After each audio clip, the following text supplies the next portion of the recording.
تشبیہ کی تعریف اور مثالیں۔ تشبیہ کے لغوی معنی ہے مانند یا مثل قرار دینا۔ علم بیان یا علم البیان کی روح سے کسی مشترک صفت کی بنا پر ایک چیز کو دوسری چیز جیسا قرار دینا تشبیہ کہلاتا ہے۔ اس میں شرط یہ ہے کہ مشترک صفت دوسری چیز میں زیادہ ہو۔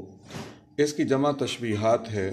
مثال: میرا بیٹا چاند کی مثل ہے، شام ہی سے بجھا سا رہتا ہے، دل ہے گویا چراغ مفلس کا۔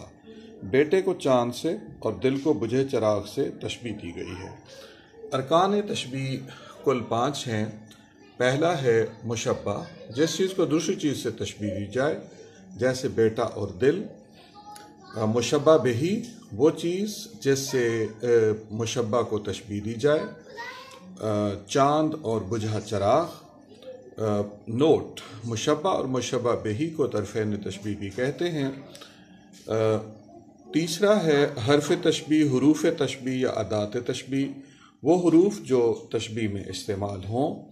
ان اشعار میں مثل اور گویا، ویسے ساسی سے، جیسا جیسی جیسے، صورت مانند مثل کہ وغیرہ۔ وجہ شبہ، دو چیزوں کی مشترک صفت کو وجہ شبہ کہتے ہیں۔ خوبصورتی اور بجھا ہوا ہونا۔ غرض تشبیہ و مقصد جس کے لیے تشبیہ قائم کی جاتی ہے، جیسے ان اشعار میں بیٹے کی خوبصورتی اور دل کی اداسی کا مؤثر بیان۔